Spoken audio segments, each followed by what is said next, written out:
I remember driving home one night. It was dark outside and I had not seen my kids that day. I left before they woke up in the morning and I knew I was getting home after they'd be asleep. 5 years ago, I was working really long hours.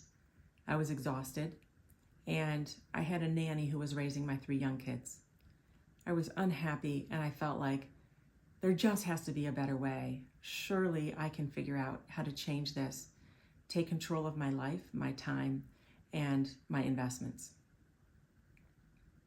My name is Kate. I'm an investor in Cleveland, Ohio. And over the last 5 years, I've built a successful real estate portfolio that allows me to be home with my kids and gives me the financial freedom as well as the time freedom to live my life in the way that I always hoped I would when I was young and thinking about what life would be like as an adult. I love sharing real estate strategies. I love talking about investments, and I really love helping other people achieve the dreams that they have for having more time with their kids. It's a tough realization when you spend decades building a successful career and you find that at the height of your career, the money isn't giving you the happiness that you thought you would find. I was there 5 years ago, and if you're there now, I'm here to tell you, you can change that. You can find financial freedom. And if my path helps you, then I'd love to be part of helping your journey change. I did have a lot of things going for me when it came to investing in real estate.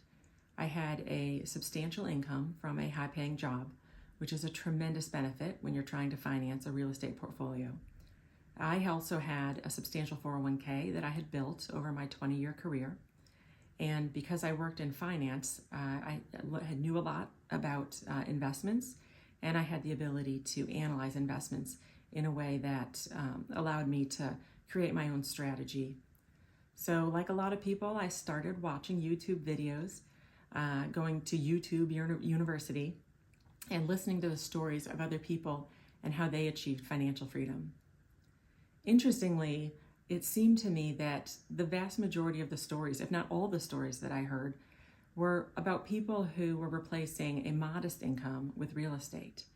And while I think it's incredible that those people did that, I think the ability to replace a $50,000 a year income or even a $20,000 a year income with real estate is very different from trying to replace a $200,000, $300,000, $400,000 a year salary.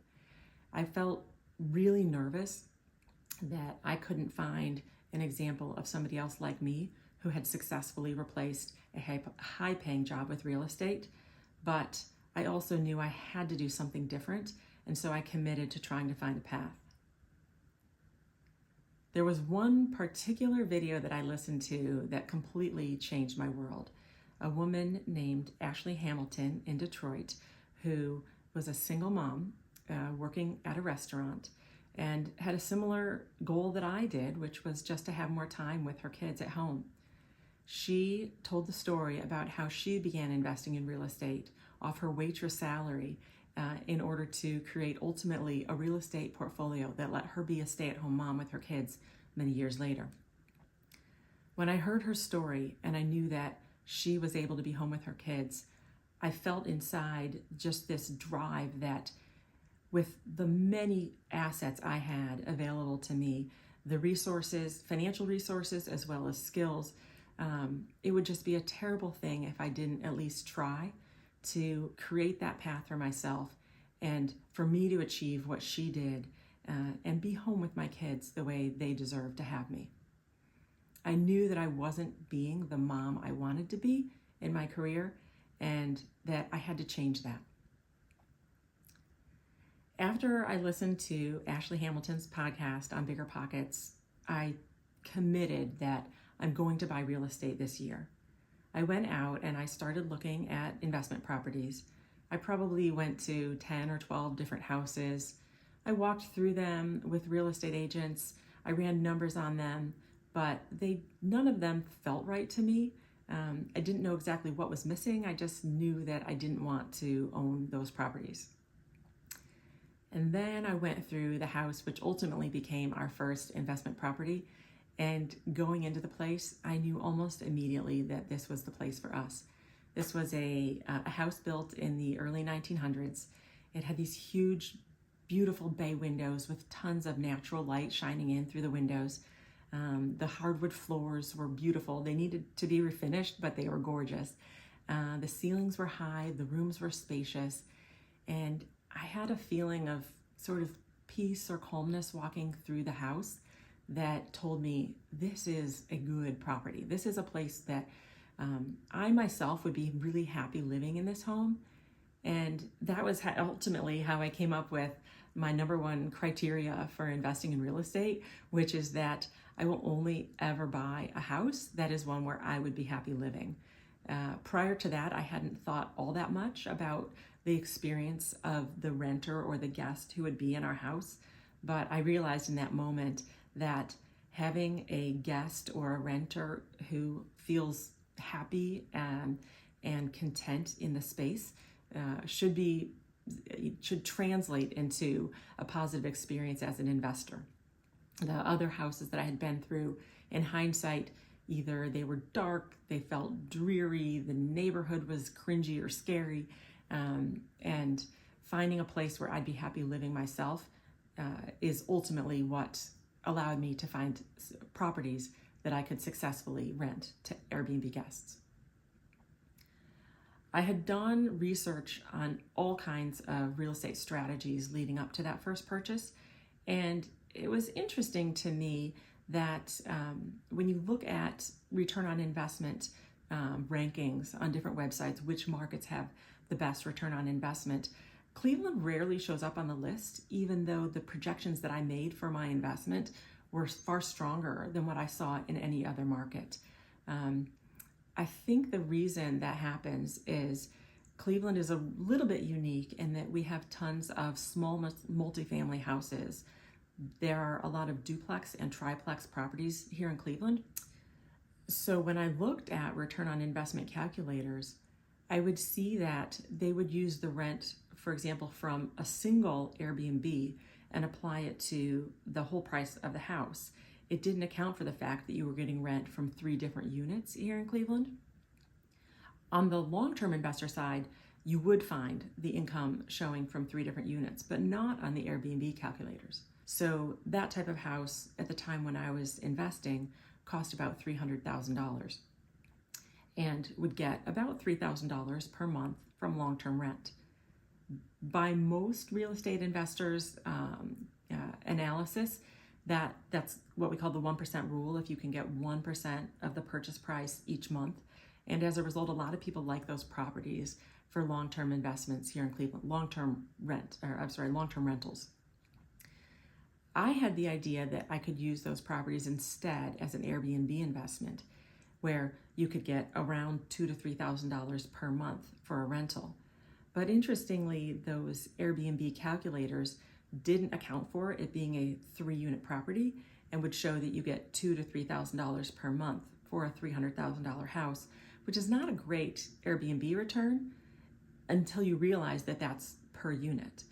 So I would get $6,000 to $9,000 per month from having 3 units each renting at the $2,000 to $3,000 per month. And that's a phenomenal return for an Airbnb. And when I ran those numbers, I thought, holy cow, if this works, this is real income. This is the kind of money that can allow me to retire from my day job if I do this successfully, with assuming a 20% down payment and a $300,000 purchase price. So we acquired that first property that I found in Cleveland Heights. It needed some renovations, but it wasn't too bad.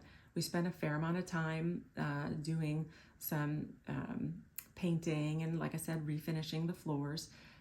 Ultimately, our total cost of the house, we acquired it for about $200,000, and we put almost $100,000 into the repairs and the furnishing on the house. So all in, my cost was about $300,000 for the house.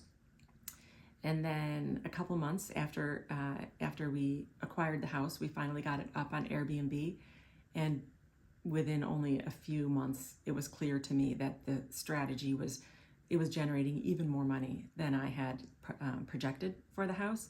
And it really was generating that $6,000 to $9,000 per month that I thought it might be able to. And it was a strategy that would work for me. So I spent the next couple of years adding one property at a time. I made my share of mistakes along the way, and I'll be happy to share a lot about what I learned from the many mistakes that we made over time as we create some videos here on the channel.